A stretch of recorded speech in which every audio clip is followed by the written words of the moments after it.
이제 우리 하나님 말씀은 베드로전서 1장입니다. 베드로전서 1장 3절부터 9절까지 말씀입니다. 신약 성경 376페이지에 있습니다. 베드로전서 1장 3절부터 9절까지 말씀입니다. 3절 제가 먼저 읽습니다. 우리 주 예수 그리스도의 아버지 하나님을 찬송하리로다. 그의 많으신 긍휼대로 예수 그리스도를 죽은 자 가운데서 부활하게 하심으로 말미암아 우리를 거듭나게 하사 산 소망이 있게 하시며 썩지 않고 더럽지 않고 쇠하지 아니하는 유업을 있게 하시나니 곧 너희를 위하여 하늘에 간직하신 것이라. 너희는 말세에 나타내기로 예비하신 구원을 얻기 위하여 믿음으로 말미암아 하나님의 능력으로 보호하심을 받았느니라.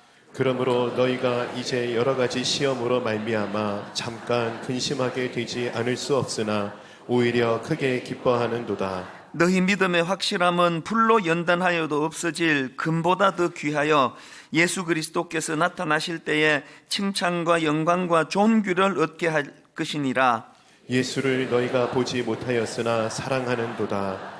이제도 보지 못하나 믿고 말할 수 없는 영광스러운 즐거움으로 기뻐하니. 같이 읽습니다. 믿음의 결국 곧 영혼의 구원을 받음이라. 아멘. 최근에 어느 일간지에 그 시골에서 목회하시는 목사님 이야기가 소개가 됐습니다.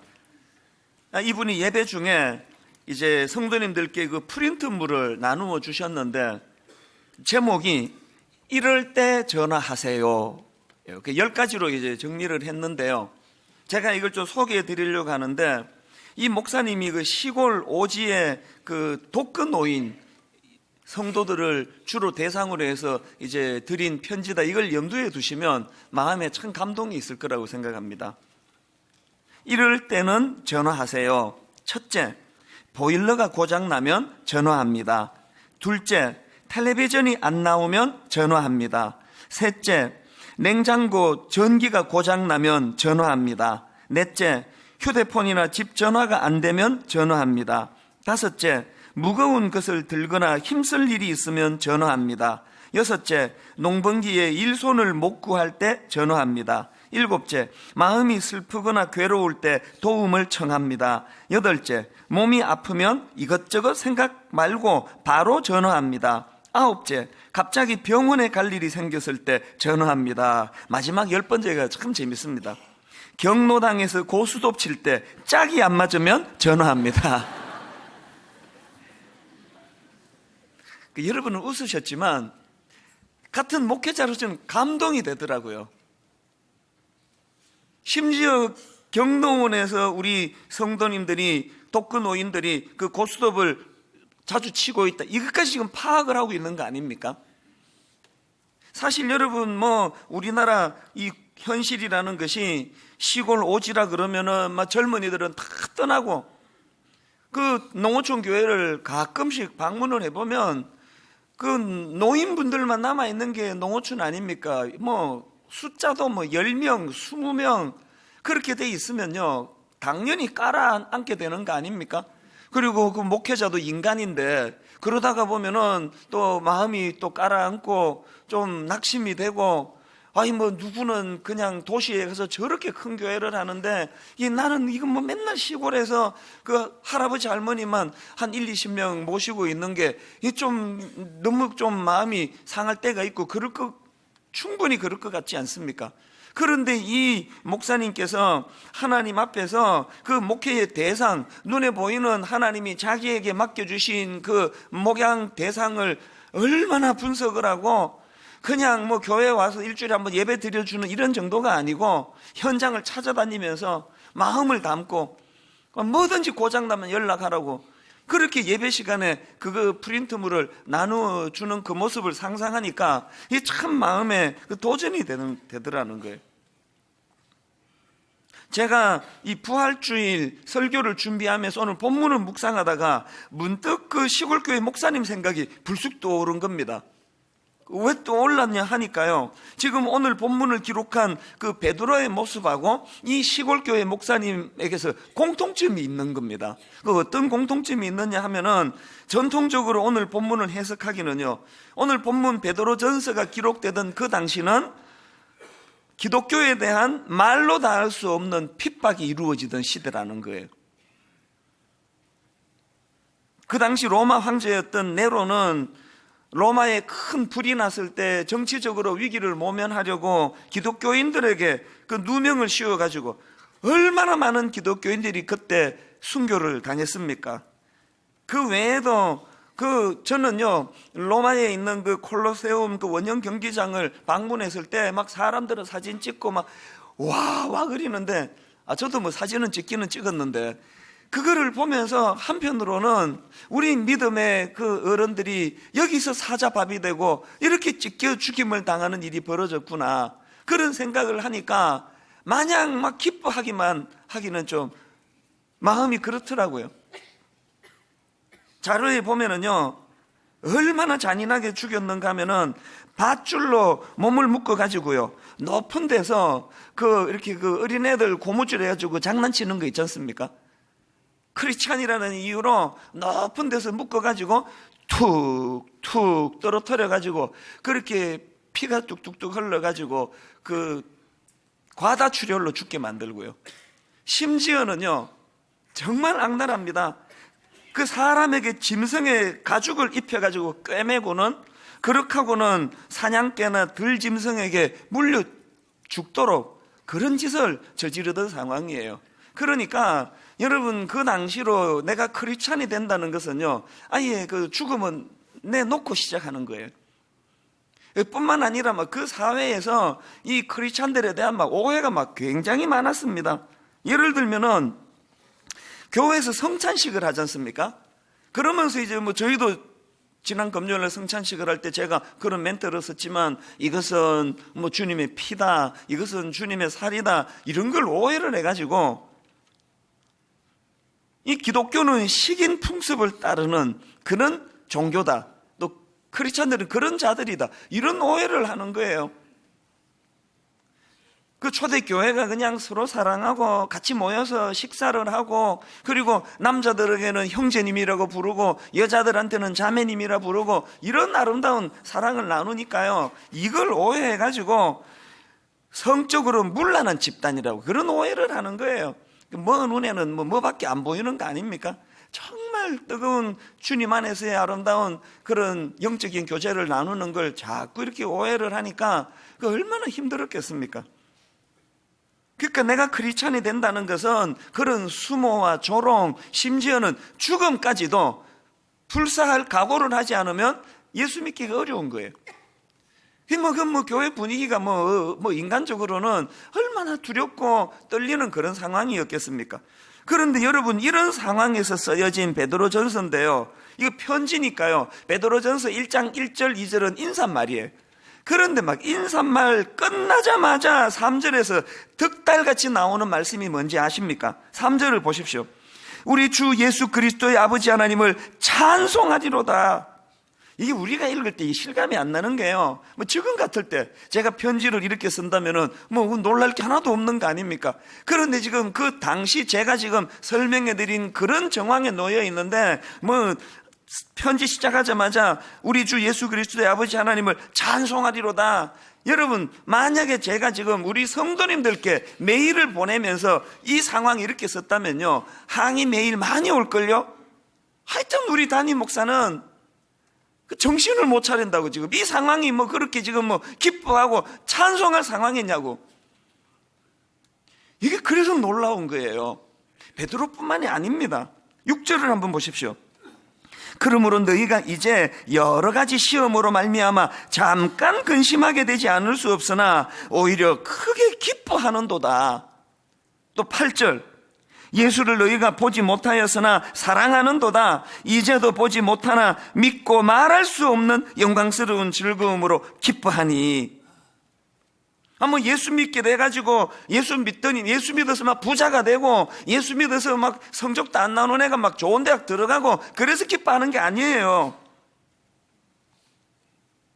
믿음의 대상인 예수님은 사라지고 지금 눈에 안 보이고 온통 보이는 것은 핍박밖에 없는 상황인데, 그런 상황에서도 믿고 말할 수 없는 영광스러운 즐거움으로 기뻐하니,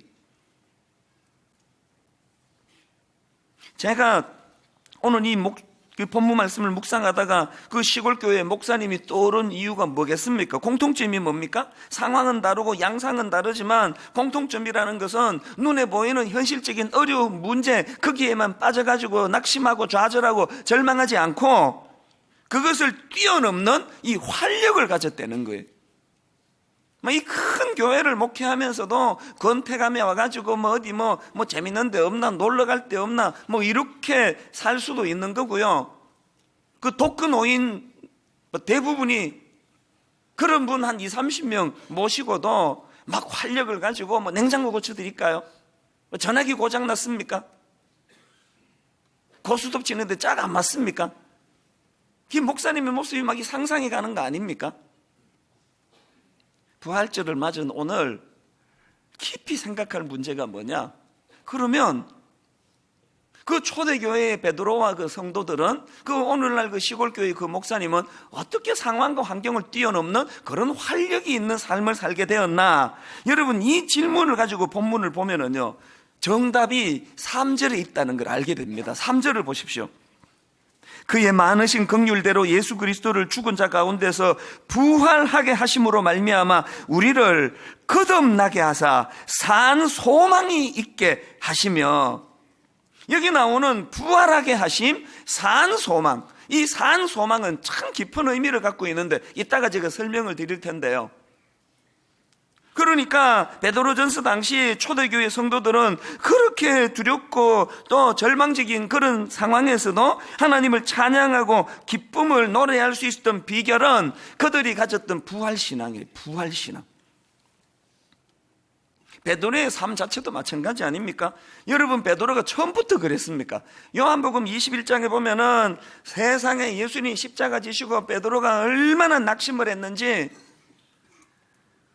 요한복음 21장 2절 3절을 보십시오. 시몬 베드로와 디두모라는 도마와 갈릴리 가나 사람 나다나엘과 세베대의 아들들과 또 그 다른 제자 둘이 함께 있더니 시몬 베드로가 나는 물고기 잡으러 가노라.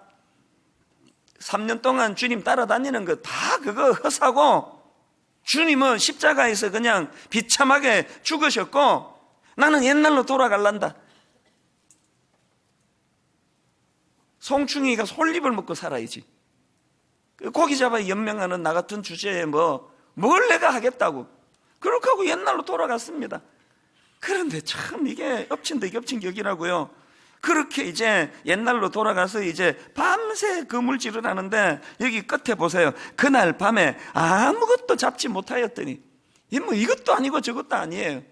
이렇게 낙심과 좌절에 빠져있던 그 장본인이 베드로인데요. 아니, 어떻게 베드로전서 1장에서 이런 활력이 넘치는 삶으로 바뀌었냐는 거예요. 베드로 인생에 뭔 일이 일어난 거예요.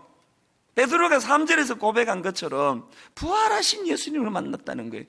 부활하신 예수님을 만나는 그것이 베드로의 낙심을, 베드로의 절망을, 나는 옛날로 돌아가련다, 그 모든 가슴 아픈 것들을 단번에 역전시키는 능력이 됐다는 겁니다. 이 부활신앙이라는 거예요. 최근에 제가 어느 교수님이 쓴 글을 봤더니요, 이제 이 교수님이 그 한국 교회가 이 부활신앙을 강조하지 않는 것이 참 유감이다, 이거를 이제 강조하시면서 이런 질문을 던지는 겁니다. 자, 글을 좀 읽어드리겠습니다. 유감, 부활절 홀대, 그리고는 그 다음에 40대 1 이렇게 써놨더라고요. 여러분, 이 숫자가 뭘 의미하는지 아십니까? 지금 부활절과 관련해가지고 유감을 표하면서 이 교수님이 40대 1 이렇게 써놓은 거예요. 그게 뭐냐 하니까요, 그 다음 한번 들어보세요. 40대 1, 이 숫자가 무엇을 의미할까요? 사순절과 부활절을 비교하는 숫자입니다. 우리는 40일 동안 예수 그리스도의 고난을 기리고 묵상합니다. 그러나 부활절에 할애된 시간은 고작 하루에 불과합니다. 요즘 젊은 사람들 표현으로 이걸 읽는데 막 폭풍 공감이 되는 거예요. 야, 이거 진짜 맞다. 막 십자가에 대해서는 막 40일씩 묵상하고 막 묵상 책도 나오고 막 금식도 하고 그러는데요. 부활의 기쁨을 누리는 건 딸랑 하루 뭐 계란 나눠주고 끝나는 거 아닙니까? 그리고 가만히 생각해 보니까요, 크리스찬들이 또 저 같은 목사가 입에서 십자가를 이야기하는 거, 부활을 이야기하는 거, 이게 40대 1이 아니고 400대 1중 되는 것 같아요. 막 십자가 얘기는 막 계속 하는데 부활에 대한 얘기는 거의 없는 거예요. 여러분 그 찬양집을 한번 뒤져보세요. 막 십자가에 관한 찬양은 막 넘칩니다. 부활에 관한 찬양은 손으로 꼽을 만큼 몇 곡 안 돼요. 이게 문제라는 거예요. 그 교수님의 주장을 조금 더 들어보시겠습니까? 만약에 예수님의 부활이 없었다면 십자가는 단지 한 유대 젊은이의 안타까운 죽음에 불과했을 것이다. 너무너무 공감되는 거 아닙니까? 그래서 고린도전서 15장 17절, 그리스도께서 다시 살아나신 일이 없으면 너희의 믿음도 헛되고 너희가 여전히 죄 가운데 있을 것이요. 이렇게 소중한 것이 부활신앙이에요. 부활신앙. 그래서 이제 십자가 묵상하는 거 조금 줄이시고 이게 아니고요, 십자가는 계속 묵상하시고 복음의 그 정수가 십자가이기 때문에 그 십자가 묵상은 계속 하시되 그 무게만큼 부활신앙, 이 부활의 기쁨을 같이 동시에 묵상하시라는 거예요. 이렇게 부활신앙이 회복되어야 되는데요, 만약에 우리 삶에서 이 부활신앙이 회복이 된다면 어떤 변화가 일어나느냐? 제가 오늘 본문을 중심으로 우리가 부활신앙을 회복하면은 이제 두 가지 능력을 덧입게 되는 것을 말씀드리기 원합니다. 첫째로요, 부활신앙이 주는 능력이 뭐냐? 여러분, 부활신앙은요, 산 소망을 가져다 준다는 겁니다. 3절을 다시 보십시오. 그의 많으신 긍휼대로 예수 그리스도를 죽은 자 가운데서 부활하게 하심으로 말미암아 우리를 거듭나게 하사 산 소망이 있게 하시며, 제가 아까 이 산 소망이라는 표현이 중요하다 그랬는데요, 이 흥미로운 게 뭡니까? 베드로가 지금 이 소망이라는 이 단어에다가 이 산자를 거기다가 덧입혀서 지금 표현하는 거예요. 그래서 영어 성경들을 제가 몇 군데 찾아보니까요, 영어 성경은 이것을 living hope라고 표현하더라고요. 이게 좀 이상하잖아요. 소망 자체가 다 살아있는 거지. 그럼 뭐 죽은 소망이 어디 있습니까? 그 죽은 소망이 무슨 소망이에요? 근데 왜 베드로는 굳이 이런 어색한 표현 하나를 거기다 더 끼워 넣었을까? 여러분, 이 성경은요, 역사적으로 그 당시 문맥과 정황을 파악하는 게 중요한데, 이게 지금 왜 이런 산자를 거기다가 베드로가 거기다 끼워 넣었냐 하면은요, 베드로가 살아가던 그 시대 그 헬라 문화권에서는 이 소망이라는 이 표현들, 이 단어가 많이 통용이 됐는데요, 그 주로 헬라 사회에서 통용되는 이 소망이라는 것은 그 뭐라고 표현할까요? 요즘에 그 우리로 말하면은 그 심리학에서 말하는 그 긍정의 힘. 그래서 이제 그 당시 사회에서 통용되던 이 소망이라는 것은 근거도 없고 대상도 없어요. 그래서 이제 우리에게도 그런 많은 권면이 있지 않습니까? 마음이 우울하십니까? 아침에 일어나서 거울을 보시면서 나는 잘할 수 있다, 나는 잘할 수 있다 100번을 외치십시오. 그 마음의 평안이 찾아오고 용기가 생길 것입니다. 이런 유의 권면이 이 심리학에서 말하는 소망이거든요. 긍정의 힘. 지금 바울이 자기가 제시하는 소망은 그런 근거도 없고 대상도 없고 막연하기 짝이 없는 그런 소망이 아니라, 나는 뚜렷한 근거를 가지고 있는, 나는 뚜렷한 대상이 있는 그런 소망을 이야기하는 것이다. 이 차별화를 위하여 산소망이라는 게 산소망. 그래서 여러분, 바로 그 다음 나오는 4절도 그 연장선인데요, 썩지 않고 더럽지 않고 쇠하지 아니하는 유업을 잊게 하시나니, 여기 잊게 하시나니가 뭐가 전제가 됩니까? 그 소망을 주시는 대상이 있다는 걸 명시하는 표현 아닙니까? 5절, 너희는 말세에 나타내기로 예비하신 구원을 얻기 위하여 믿음으로 말미암아 하나님의 능력으로 보호하심을 받았느니라. 9절, 믿음의 결국 곧 영혼의 구원을 받습니다. 우리의 초점은 육신에 있지 않기 때문에 우리가 가져야 될 산 소망은 그저 이 땅 100년 인생 가운데 잘 먹고 잘 사는 것이 아니라 십자가 지신 예수 그리스도로 말미암아 우리 영혼의 구원을 받는 것이라는 이 뚜렷한 영적인 지식을 가르쳐 주면서 산 소망을 이야기하는 거예요. 그렇기 때문에 여러분, 우리가 이 땅을 살아가는 동안에 마음이 힘들고 어려울 때마다 이 하나님이 주시는 산 소망, 저는 지난 성금요 예배 이후로 어제 내내 이 시편 42편 5절 말씀이 맴도는 겁니다. 내 영혼아, 내가 어찌하여 낙심하며 어찌하여 내 속에서 불안해하는가. 너는 하나님께 소망을 두라.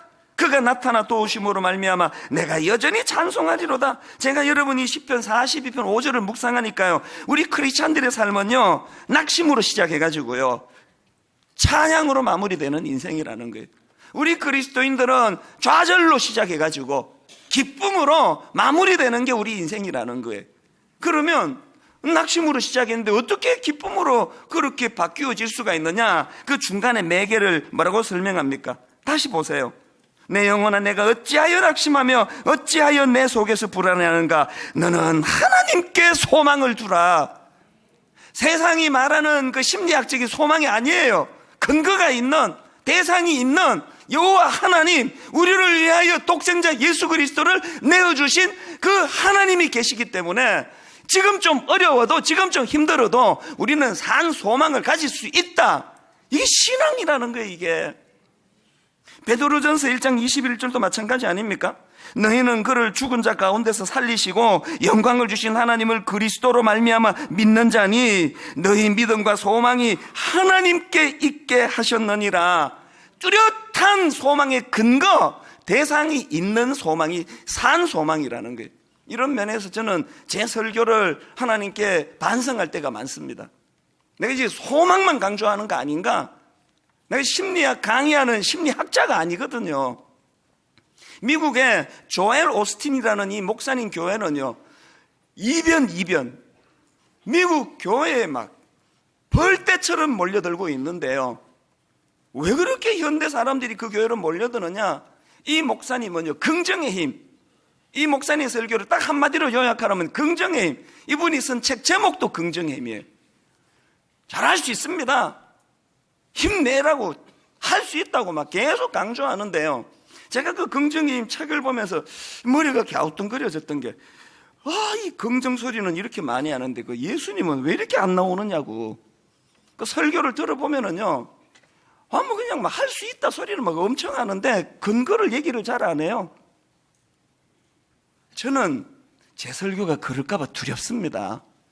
그저 사람들 그냥 뭐 마음은 잘 만져주는데 근거도 없고, 뭐 거울 들여다보면서 나는 할 수 있다, 나는 할 수 있다, 이거 100번 외치라는 이런 식의 설교가 될까봐 저는 두려운 거예요. 우리는 그런 소망이 아니에요. 산 소망, 근거가 있는 소망이에요. 여러분 중에 이제 강아지를 안 키우는 분이 많아가지고 강아지 얘기를 자꾸 하면은 여러분이 시험 들까봐 내 지금 막 이를 악물고 참는데요. 갈수록 이 강아지가 사랑스러워요. 6개월 지나니까 막 얼마나 또 따르고, 막 이뻐 막 죽겠어요. 그래가지고 막 먹을 것도 주고 막 그러는데, 뭐 부산이나 이런 데 내려가면은 막 우리 아들 생각 하나도 안 나요. 강아지밖에 생각이 안 나요. 막 얼마나 이 강아지를 사랑하고, 그리고 또 우리 둘째 딸은 또 막 얼마나 딸딸한지 막 강아지한테 이렇게 그 소고기 같은 거 주면은 막 화를 내요. 그 사람 먹을 것도 없는데 그 강아지한테 무슨 고기를 주느냐 그래가지고 몰래 줘요. 몰래 막 불러가지고 막 그 소고기도 주고 막 그러는데요. 제가 이 강아지 정말 사랑하지만요, 내가 이 강아지를 위하여 죽을 마음은 추워도 없습니다. 내가 미쳤습니까? 이 강아지 때문에 내가 목숨을 걸게요. 내 피 한 방울도 내놓을 마음, 글쎄 한 방울은 내가 한번 생각해 보겠습니다. 저는 이 강아지를 키우면서요, 하나님의 마음을 많이 생각하고요, 저는 이 강아지를 키우면서 이게 인간의 이성으로는, 그 강아지의 머리로는 생각할 수 없는 그 인간의 깊이, 이것보다 더 크신 하나님을 생각하는 거예요. 이게 그냥 뭐 근거도 없고 뭐 대상도 없고 거울 보면서 나는 잘할 수 있다, 나는 잘할 수 있다, 이거 100번 외치는 그런 차원의 소망이 아니라는 거예요. 부활하신 예수 그리스도를 통한 이 부활신앙은 우리 안에 세상이 주는 근거 없는 싸구려 소망이 아니라 그 주님을 십자가에 내어주시고 부활의 자리까지 이루어주신 하나님이라는 대상이 있는 산 소망인 줄 믿으시기를 바랍니다. 그런가 하면은 두 번째로 부활 신앙이 주는 능력이 하나 더 있는데요. 기쁨의 확산이에요. 기쁨의 확산. 6절을 보십시오. 그러므로 너희가 이제 여러 가지 시험으로 말미암아 잠깐 근심하게 되지 않을 수 없으나 오히려 크게 기뻐하는도다. 저는 이 6절 말씀이 너무 저에게 적용이 잘 되는 거예요. 저게 딱 제 내면 세계예요. 목사지만요, 자주 이 땅을 살아가는 가운데 여러 가지 시험으로 잠깐 근심하는 일이 많습니다. 걱정도 많고요. 주의 종으로 능력이 없어가지고 말씀을 이것밖에 못 전하는 저 자신을 보면서도 저는 걱정이 많아요. 이거 어떻게 하면은 제대로 복음을 전하는 목사가 될까?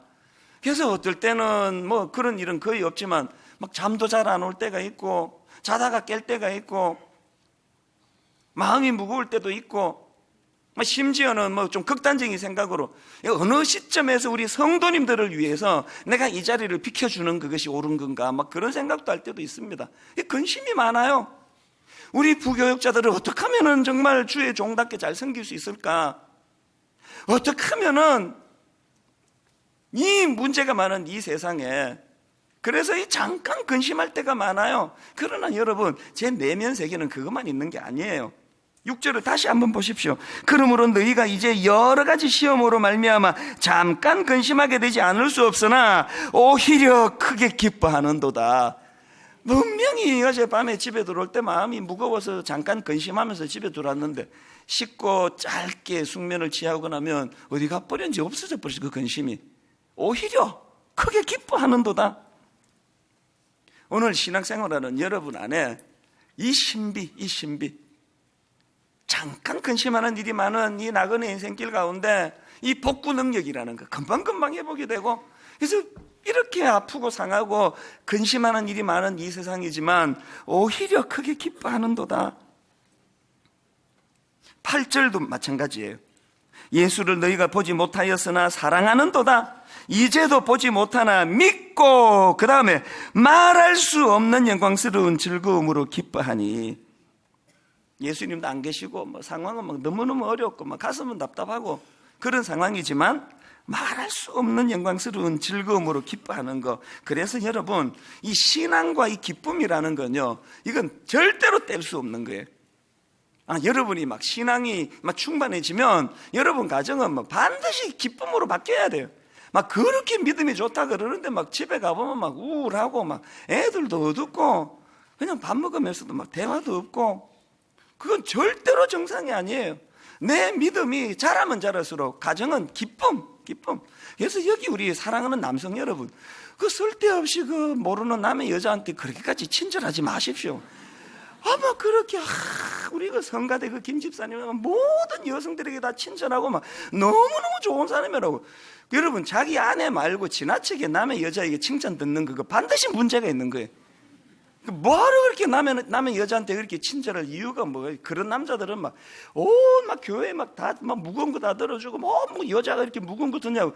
그 자기 부인은 뭐 그보다 더 무거운 거 들면서도 가만히 있으면서, 그런 남자들이 막 집에 가가지고 주로 말 건네면은 피곤하다 말 건네지 말라고. 피곤하겠지, 하루 종일 그 남의 여자 물건 들어주는데 안 피곤하겠습니까? 내가 부활하신 주님의 능력이 덧입혀지면은요, 가정이 밝아야 돼요. 가정이 밝아야 돼요. 이유야를 막론하고 밝아야 돼요. 저는 많은 교회를 다녀보지 않습니까? 그 교회를 딱 가면요, 직감적으로 이 교회가 부흥하는 교회구나, 침체하는구나, 이게 막 확 와요. 뭘 보고 아느냐? 제일 먼저 딱 예배 시작하고 찬양하는 걸 보면은 이 교회가 어떤지 금방 옵니다. 성가대 성공하는 것부터 시작해가지고 찬양팀 나와서 찬양하는 거 보면 민망할 정도예요. 죽으라고 찬양 안 하는 교회는 그 반드시 문제가 있는 거예요. 지금 부흥하는 교회는요, 찬양이 말로 다 할 수가 없습니다. 그리고 딱 설교를 해보면은요, 이 교회가 어떤 게인지 금방 알아요. 부흥하는 교회는요, 막 그렇게 밝아요. 막 얼마나 잘 웃는지 막 기쁨이 넘치고요. 그 침체되는 교회는 정말 썰렁합니다. 그래서 저는 분당 우리 교회 그 초창기에요, 외부 강사 오시면 내가 옆방에서 꼭 양해를 구했습니다. 목사님, 우리 성도님들은 아주 그 깊은 분들이래 가지고 막 그 자리에서 웃고 이런 건 잘 안 합니다. 그래서 반응이 없어도 너무 당황하지 마시고, 그래도 우리 목사님이 웃기시면 집에 가서 다 웃습니다. 막 그런 이야기를 꼭 해야 됐는데요, 요즘엔 내 그 얘기 안 해요. 우리 교회가 달라졌어요. 밝아진 거예요. 심지어는 지난 수요일 같은 때 이만수 감독님 와가지고 그 간증을 하는데 막 얼마나 반응이 좋았는지, 이 강사님이 너무 기쁘셔가지고 앞부분에 시간을 너무 써가지고 진짜 하고 싶은 20분은 못하고 가셨대잖아요. 그건 못해도 괜찮아요. 이미 다 전달이 됐습니다. 너무너무 순수한 강사님과 너무너무 순수한 성도님들이 막 하나가 돼서 그 잔치가 이루어지는데, 그거 보는데도 저는 은혜가 되더라고요.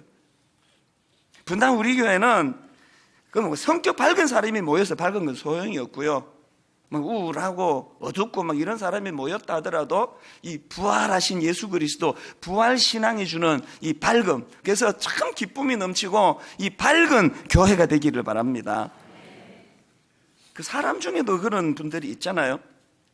이상하게 저 집사님이 막 그렇게 막 말 많이 하는 것도 아니고 나한테 그렇게 막 호감을 갖고 오는 것도 아닌데, 저 집사님하고 대화만 나누고 나면 이상하게 내가 밝아지는 거예요. 의욕이 생기고. 그 목사님 중에도 그래요. 저 목사님은 뾰족한 것도 없는데 그 목사님 말씀만 듣고 나면은 막 이상하게 막 용기가 생기고 막 살고 싶고. 저는 정말 그런 목사가 되고 싶어요. 제가 그냥 아무리 말씀을 잘 쪼개서 분석을 해도 제 설교만 듣고 나면은 우울해지고, 그러니 죽어야 되겠다. 그럼 이런 결론이 나면은 절대로 그건 좋은 설교 아니에요. 회개가 설교에 너무너무 중요하지만 낙심시키는 회개가 아니에요. 회개의 역사가 터지고 나면 용기가 생기는 거예요. 한번 해볼 수 있겠다. 나도 산 소망이 있겠다. 저는 분당 우리 교회 모든 성도님들 정말 이 부활신앙이 주는 이 기쁨이 회복될 뿐만 아니라 이 기쁨을 확산시키는 주님의 종들이 되시기를 주님 이름으로 축복합니다. 여러분, 우리 교회에 그 박승일 형제라고 있는데 참 유명한 형제예요. 이 형제는요, 농구 선수로 우리나라에서 완전 유망한 선수였습니다. 그리고 또 기록을 하나 갖고 있는데요, 이 박승일 형제는 우리나라 프로농구 사상 최연소 코치, 아마 지금도 이 기록이 계속 유지될 거라고 생각합니다. 농구로 너무너무 유망한 형제였는데 참 가슴 아픈 일이 벌어진 거예요. 이 형제에게 루게릭 병이 찾아온 거예요. 더 이상 농구를 할 수 없게 되고요, 근육이 점점 굳어져 가지고 지금은요, 눈동자 말고는 몸이 움직여지지 않아요. 그런데 얼마나 가족들이 사랑으로 그렇게 잘 섬겨주는지 요새 이 의술이 대단합니다. 눈동자를 움직이면서 의사를 표현하게 해요. 제가 오랜만에 지난 초겨울에 이제 그 대구로 이 형제를 신방을 갔습니다. 그랬더니요, 이 형제가 이제 그 눈동자를 움직이면서 이제 자기 의사를 표현하는데 글자 하나하나가 너무 밝아요. 그리고 제가 참 감동을 받았던 게 그 누나 되시는 우리 교회 집사님이에요. 그분이 지금 그 후원 회장이 되고 이런 여러 가지 희망적인 일을 하는데요, 그 24시간 침대에 누워 지내는 박승희 형제가 왜 이렇게 밝았냐 봤더니 꿈이 하나 있다. 하나님 주신 꿈이 있다는 거예요. 하나님 주신 꿈이 하나 있는데 그게 뭐냐, 이분은 지금요, 루게릭 요양병원을 짓는 게 꿈이에요. 비록 내가 병상에 누워있지만 이제 이 루게릭 요양병원을 만들어가지고 그 환자들과 환자 가족들에게 희망을 주는 이런 일을 해야 되겠다. 그래가지고 그 일을 가지고 누워있는데 어떻게 하는가 싶지만 하나님의 역사는 놀라워요. 많은 사람들에게 감동이 돼가지고 지금요, 그 가수 션 부부 이런 분들이 여기에 지금 동참을 해가지고 큰 금액의 돈이 지금 모여지고 있는 거예요. 그래서 제가 참 이 형제를 보고 그날 많은 감동을 받았는데, 처음에 이제 이 루게릭 병 발병하고요, 의사들이 하는 말이 2, 3년 안에 사망할 수 있다는 거예요. 그렇게 진단을 받았는데 여러분 지금 이 형제가요 진단받은 지 14년째입니다. 꿈이 하나님 주신 그 꿈이 이 형제를 밝게 만들고 희망하게 만들고 소망하게 만드는 거예요. 그 제가 그날 결심을 했습니다. 초겨울이었는데 이제 이번 부활주일 이제 5, 6개월 지난 오늘이죠. 이번 부활주일 날 내가 이 형제를 내가 소개하고 그리고 이 형제가 지금 이제 그 루게릭 병원을 위해 가지고 팔찌를 판매를 해요. 5,000원에 판매를 하는데 대대적으로 우리 교회가 이것을 이제 구입하는 일을 해야 되겠다. 원래 이제 오늘 준비하기로 했는데 뭐 계란하고 막 여러 가지가 겹쳐서 이제 한 주일 미루어서 다음 주일을 판매할 거예요. 여러분 부탁하는데요. 내가 5,000원 주고 물건 사는 거 주일날 물건 거래하면은 예수님이 분노하십니다. 주일날 교회에서는 이런 상업적인 이득을 위해서 거래하는 것은 굉장히 그건 타락이지만요. 이거는 물건 파는 게 아니에요. 이 형제의 꿈에 우리가 응원하는 거예요. 그래서 5,000원 헌금하면 선물로 이제 이거 팔찌 하나 주는 거다. 이렇게 생각하시고요. 지금 3,000개를 이제 그 재단에서 만들었다 그러더라고요. 더 했으면 좋겠습니다. 우리는 뭘로 보고 그 3,000개를 하는지 모르겠습니다. 결론을 맺으려고 합니다. 여러분, 루게릭 병으로 누워있는 그 형제 안에 부활하신 주님 이 믿음이 그에게 들어갈 때 내 인생은 끝이다 그러고 절망했으면 2, 3년 의사가 선고한 대로 됐을지 모르지만 저는 이 형제 너무너무 존경을 해요. 그 가족들 존경합니다. 믿음이 그 안에 들어있으니까 비록 눈동자밖에는 움직이지 않는 장애를 갖고 있지만 내 영혼은 십자가 지신 예수 그리스도를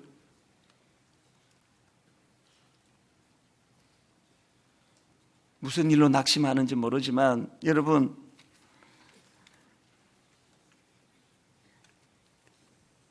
너희가 이제 여러 가지 시험으로 말미암아 잠깐 근심하게 되지 않을 수 없으나 오히려 크게 기뻐하는도다.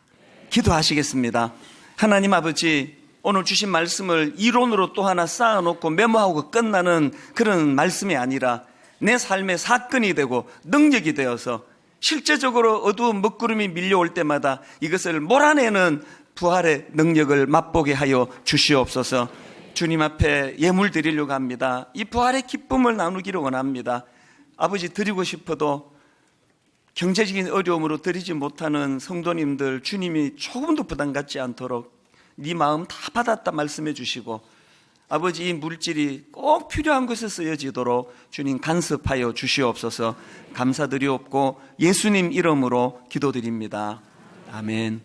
이 시간 우리 부활주일 헌금 드릴 때에 허희경 성도님 특별 찬양이 있겠습니다. 이제 나오셔서 찬양 드리도록 하겠습니다.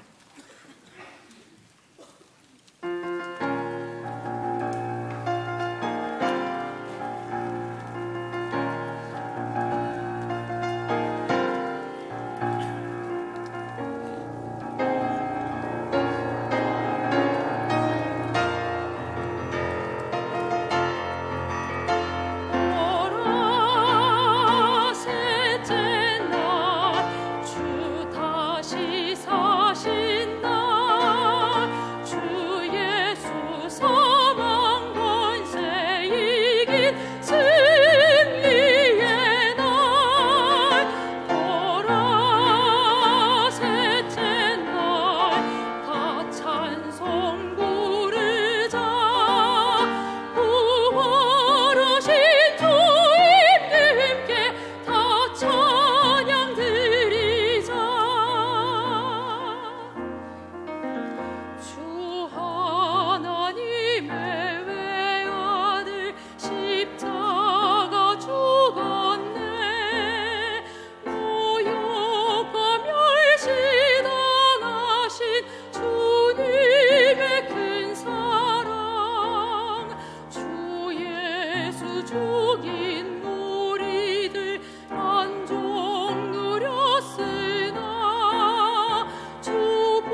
주무시던 주님 3일 동안 무덤에서 주무시던 주님 주 부활하셨다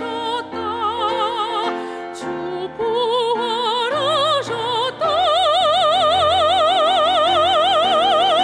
보라 셋째 날 주 다시 사신 날 주 예수 사망 권세 이긴 승리의 날 보라 셋째 날 나 찬송 부르자 부활하신 주님께 다 찬양 드리자 소리 높여라 찬양 드리자 다시 사신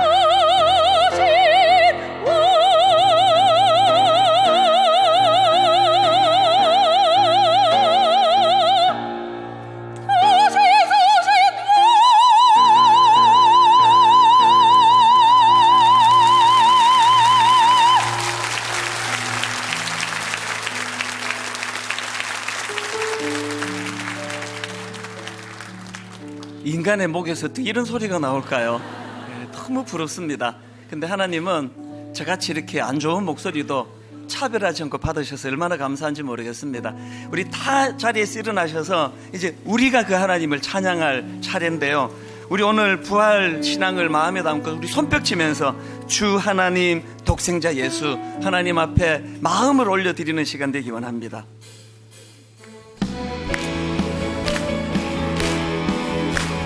주 하나님 독생자 예수 독생자 예수 날 위하여 오시었네. 십자가 내 모든 죄 다 사하시고 부활하신 죽음에서 부활하신 부활하신 나의 힘있게 선포합니다. 살아계신 주 나의 참된 소망 걱정 근심 전혀 없네. 사랑의 주 내 갈 길 인도하니 내 모든 삶의 기쁨 늘 주 안에서 거듭난 생명 도우시는 주의 사랑 참 기쁨과 확신 가지고 예수님의 도우심을 믿으며 살리 이렇게 선포합니다. 살아계신 주 나의 참된 소망 걱정 근심 전혀 없네. 사랑의 주 내 갈 길 인도하니 내 모든 삶의 기쁨 늘 충만하네. 우리 하나님 참 감사합니다. 같이 기도하시겠습니다. 그러므로 너희가 이제 여러 가지 시험으로 말미암아 잠깐 근심하게 되지 않을 수 없으나 오히려 크게 기뻐하는도다. 내 영혼아, 내가 어찌하여 낙심하며 어찌하여 내 속에서 불안해하는가? 너는 하나님께 소망을 두라. 그가 나타나 도우심으로 말미암아 내가 여전히 찬송하리로다. 하나님, 이 부활 신앙이 내 안에 자리 잡을 때 이 아름다운 회복과 치유와 기쁨이 회복되도록 이것을 이론으로 받아 적고 끝내는 것이 아니라 내 삶 속에 사건으로 경험되어지도록 우리를 인도하여 주시옵소서.